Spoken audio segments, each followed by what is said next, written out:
పవిత్ర ఆశ్వయుజ మాసంలో దసరా నవరాత్రులను పురస్కరించుకుని అక్టోబర్ 2 నుంచి నవంబర్ 3వ తారీఖు వరకు శ్రీమతి శ్రీ స్రవంతి గారి ఆధ్వర్యంలో ఆశ్వయుజ మాసం నెల రోజుల పాటు దేవి ఆరాధనలు శతచండీ మహాయాగం శ్రీనివాస విద్య నెల రోజుల పాటు జరిగే ఈ శక్తి ఆరాధనలో మీరు పాలుపంచుకోండి, అమ్మవారి అనుగ్రహాన్ని పొందండి. మీ గోత్ర నామాల కొరకు సంప్రదించండి. నమస్తే, నేను మీ కుప్ప పద్మిని. ఇన్నాళ్ళు మీ సపోర్ట్ ని నాకు అందిస్తూ మీ ప్రేమని నాకు అందిస్తున్న ప్రతి ఒక్కరికి కృతజ్ఞతలు. ఇప్పుడు చూడబోతున్న ఈ వీడియో కూడా ఖచ్చితంగా మీకు ఉపయోగపడుతుంది. లైక్, షేర్ అండ్ సబ్స్క్రైబ్ చేసి మీ ఇష్టాన్ని అలాగే మీ సపోర్ట్ ని నాకు అందించండి. అలాగే ఈ వీడియో పట్ల మీ అభిప్రాయాన్ని కమెంట్ సెక్షన్ లో కమెంట్ చేసి నాకు తెలియజేయండి. నమస్తే, వెల్కమ్ టు అవర్ ఛానల్. నేను పద్మిని. ప్రస్తుతంతో పాటు ప్రముఖ ఆధ్యాత్మికవేత్త, ప్రముఖ న్యూమరాలజిస్ట్ లక్ష్మీ నరసింహస్వామి ఉపాసకురాలు శ్రీమతి స్రవంతి గారు మనతో పాటు ఉన్నారు. మాట్లాడదాం. నమస్తే అక్క. నమస్తే పద్మిని. అక్క, మేము ఈ సాంప్రదాయంలో ఉన్నాం, మేము సనాతన సాంప్రదాయంలో ఉన్నాము, లేకపోతే మేము ఆ సాంప్రదాయం ఉన్నా అని వింటూ ఉంటాము. ప్రత్యేకంగా అనిపించేటటువంటి సాంప్రదాయం దత్త సాంప్రదాయం. దత్త సాంప్రదాయం అంటే ఏంటో తెలుసా? దత్త సాంప్రదాయంలో ఉన్నాం మేము అని అంటుంటారు. ఏమిటి వ్యత్యాసం? ఏమిటి అసలు ఈ దత్త సాంప్రదాయం అంటే చెప్తారా? తప్పకుండా చెప్తాను పద్మిని.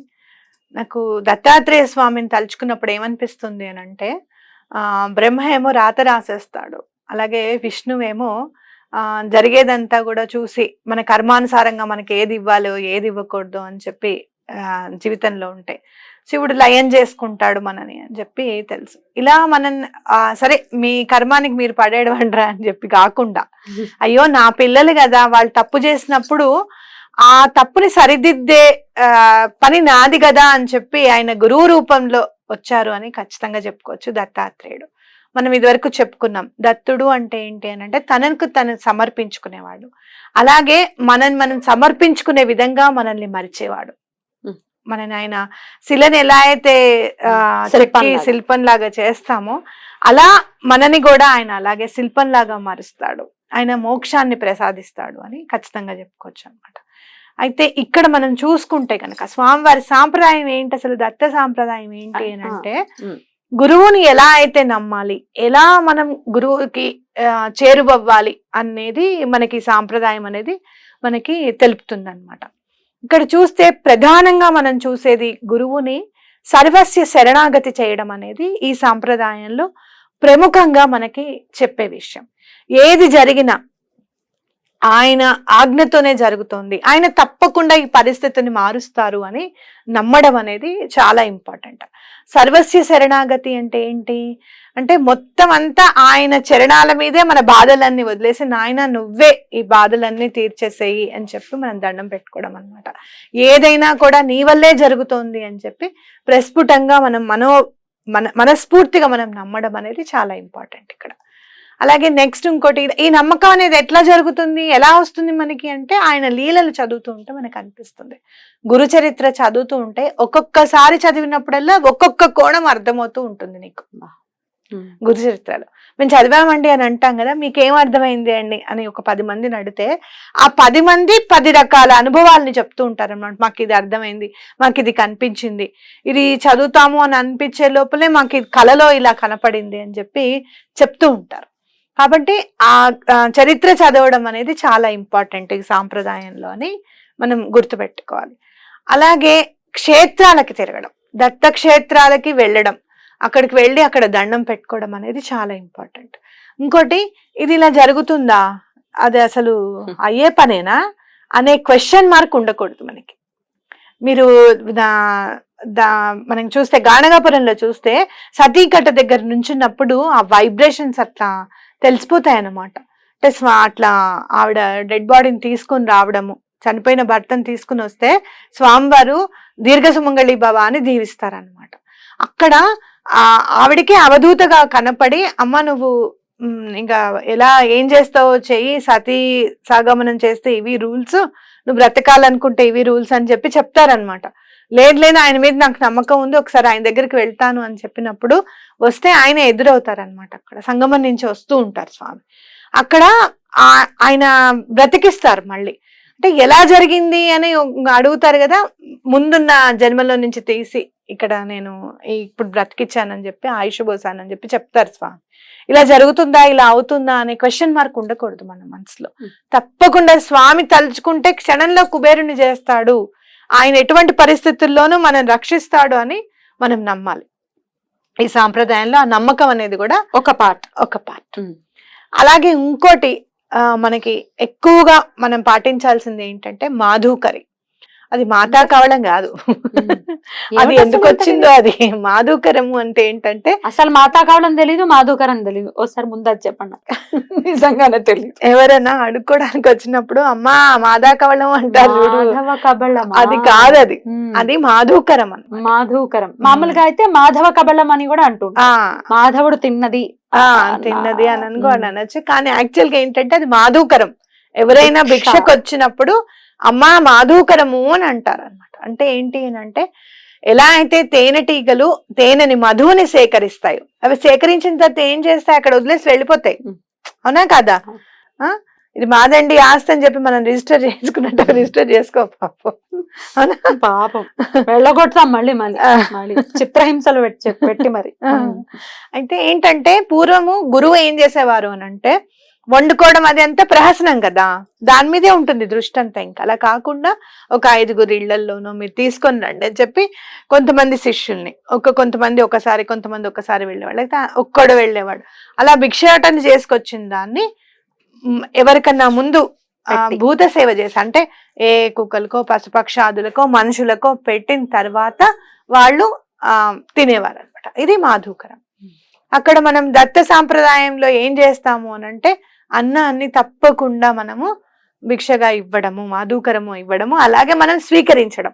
మనం స్వీకరిస్తే ఏం చేయాలంటే 5గురు దగ్గర భిక్షని స్వీకరించి దండం పెట్టుకొని, గురుచరిత్ర చదువుతున్నాం కదా, ఆ బుక్ని కూడా, నా పుస్తకాన్ని కూడా దండం పెట్టుకొని, స్వామికి దండం పెట్టుకొని కొంచెం తీసి ఫస్ట్ ఎవరైతే మీరు కనపడతారో వాళ్ళకి ఇవ్వడం. ఓకే, ఇచ్చిన తర్వాత మీరు అది తిని ఉండడం అన్నమాట. ఓకే, ఇది మాధుకరం. మాదాకోళంలోకి వెళ్ళింది అది కదా.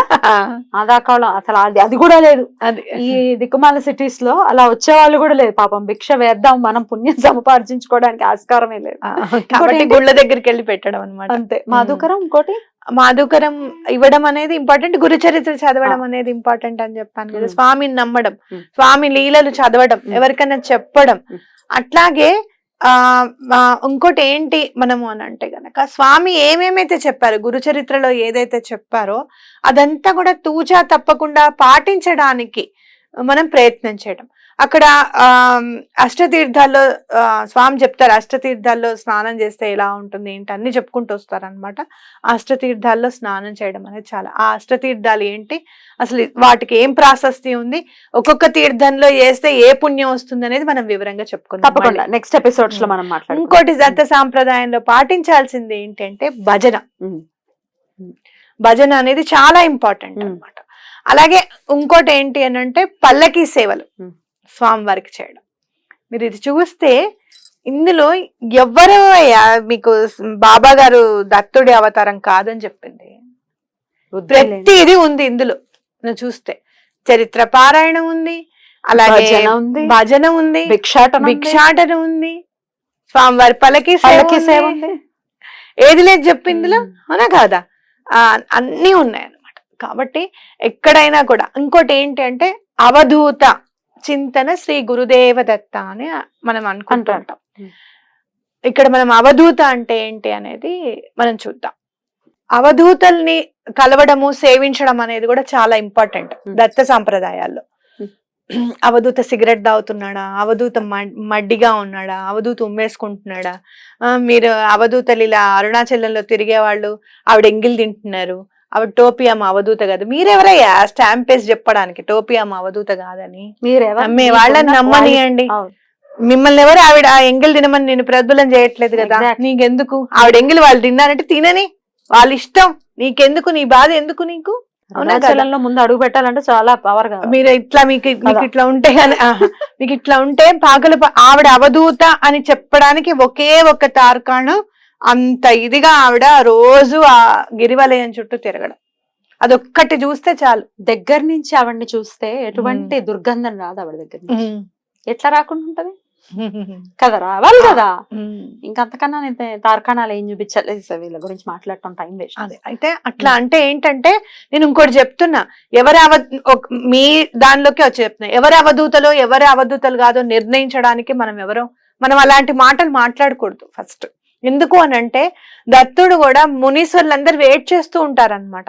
అప్పుడు ఆయన మధుమతి అమ్మవారిని పక్కన కూర్చోబెట్టుకొని ఆయన మధువు తాగుతూ ఉంటారు. ఇవి చూసి ఈయన మనల్ని ఉద్ధరించేదని చెప్పి కొంతమంది వెళ్ళిపోతారు. శంకర్ భట్టుకు కూడా ఇలాగే కనిపించారు. వెళ్ళిపోతారు. వెళ్ళిపోయినప్పుడు ఆయన నవ్వుకుని మళ్ళీ మామూలుగా దత్తాత్రేయుడిగా ఆవిడ అనఘాలక్ష్మిగా ప్రకటమవుతారు, మిగతా ఉన్న వాళ్ళకి మాత్రం అనమాట. ఆయన ఎలా టెస్ట్ చేస్తున్నారో ఎవరికి తెలియదు. ఆ టెస్ట్లలో పాస్ అవ్వాలంటే మళ్ళీ ఆయనే పాస్ చేయాలి. ఇలాంటివన్నీ కూడా మనం ఆలోచించాలి.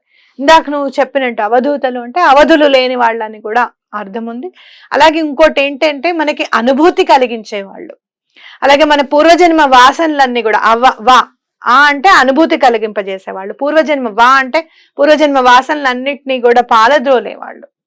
ఓకే. దు అంటే మనకి ధ్యానాన్ని ప్రసాదించేవాళ్ళు. అలాగే తా అంటే మనకి మోక్షాన్ని ఇచ్చేవాళ్ళు అనమాట. ఇవన్నీ కూడా అవధూత చేస్తారు కాబట్టి ఆ అవధూత సాంప్రదాయాన్ని కూడా మనం చక్కగా, ఇప్పుడు పాకలపాటి గురుగారు ఉన్నారనుకో, స్మోక్ చేసేవారు. ఆయన గురువు గారు కాదు, ఆయన అవధూత కాదు అంటే కొడతారు లంబసింగికి వెళ్తే ఒకసారి పరిగెత్తించుకుంటూ. ఒకసారి వెళ్తే మామూలుగా కాదు అక్కడ. అర్థమైందా? అంటే ఎవరు ఎలా ఉంటారు. ఇప్పుడు చివటం ఉన్నారు, ఆవిడ అసలు వంటి మీద బట్ట ఉందా లేదా అనే స్పృహ కూడా ఉండేది కాదు. అలా ఆవిడ్ని గుర్తెరిగారు కాబట్టి ఆ ప్రాంత ప్రజలందరూ కూడా కొన్ని వేల మంది ఈ రోజుకి కూడా ఉద్ధరింపబడుతున్నారు. అవునా కాదా? ఏం లేదంటే ఆవిడ పిచ్చిది, ఎవడో ఫ్యామిలీ ప్రాబ్లమ్స్ ఉండి పాపం ఆవిడ అలా డిప్రెషన్ లోకి వెళ్ళిపోయిందని వెళ్ళాలి చూడటానికి. అదే అంటున్నా, అలా డిప్రెషన్ లోకి వెళ్ళిపోయిందంటే ఎవరేం చేసేది లేదు, ఆవిడకేం నష్టం లేదు, అనుకున్న మనకి నష్టం తప్ప. కాబట్టి ఇలాంటివన్నీ కూడా జాగ్రత్తగా చూసుకోవాలి. ఒకటి. ఇంకోటి, మీరు ఇదంతా చూస్తున్నారు కదా, ఫస్ట్ మీరు గురువారం అన్న అట్లీస్ట్ ఎవరికన్నా భోజనం పెట్టాలి అనే ఆలోచన మీకు వచ్చినప్పుడు దత్త సాంప్రదాయానికి ఆటోమేటిక్ గా మీరు వెళ్ళిపోతారు. నాంది పలికింది మీ జీవితం అనుకోవచ్చా? ఎందుకంటే మీరు గురు చరిత్ర చదువుతూ ఉంటే గనక ఎప్పుడు కూడా స్వామివారు భోజనానికి ఇంపార్టెన్స్ ఇచ్చారు. 13వ అధ్యాయంలో అతనికి కడుపు నొప్పి కూడా మృష్టాన్న భోజనంతో, మీరు ఆ కేవలం పెట్టండి అనే మాటతో ఆ బాధని తీర్చేశారనమాట అందరికీ కూడా. అంటే అన్నం పెట్టమని చెప్పేవాళ్ళు.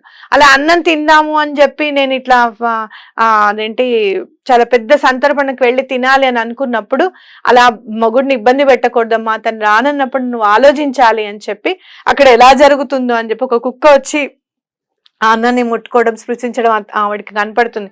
అయ్యో నేను చాలా పెట్టాను మా ఆయన అని చెప్పి ఆవిడకి అనిపిస్తుంది అనమాట. ప్రతిదీ కూడా అన్నంతోనే ఆయన ఎక్స్ప్లెనేషన్ ఇచ్చుకుంటూ వచ్చారనమాట. కాబట్టి మనం ఎవరికన్నా భోజనం అనేది ఎంతో కొంత ఇవ్వాలి అని చెప్పి. అలాగే మీరు శ్రీపాద శ్రీవల్లభులు కూడా దో చౌపాతి దేవ్ లక్ష్మి అని చెప్పి చెప్పారనమాట. మనకి సంఖ్యని ప్రసాదించారు. 2, 4, 9, 8 సంఖ్యను మనకి ఇచ్చారు. కాబట్టి ఇలాంటివన్నీ చూస్తే గనక మీరు శ్రీపాద శ్రీవల్లభుల చరితామృతంలో చదివితే నాకు ఎంత ఆనందం అనిపించిందంటే, ఆయన స్వయంగా ఉండేవారట శ్రీపాదుల వారు. ఒక్కొక్కసారి కొంతమంది ఎవరైనా వస్తే వండేవారట. ఒక్కొక్కసారి కొంతమందికి వడ్డించేవారట, కొంతమందికి కలిపిచ్చేవారట, ఏమి భాగ్యం, కొంతమందికి నోట్లో పెట్టేవారట. అబ్బా అనిపించింది నాకైతే. నాకు అనిపించింది ఆ ప్రదేశానికి వెళ్ళి వండి కనీసం కొంతమందికి పెట్టగలిగితే మనం ఎంత అదృష్టవంతులం కదా అని అనిపించింది. అలా మీరు ఎవరికైనా వండి పెట్టడం అనేది చేస్తే గనక ఆ సాంప్రదాయంలోకి ఆటోమేటిక్ గా మీరు వెళ్ళిపోయినట్టే అన్నమాట. Thank you so very much. నమస్తే. శ్రీపాదరాజం శరణం ప్రపద్యే, శ్రీదత్తరాజం శరణం ప్రపద్యే.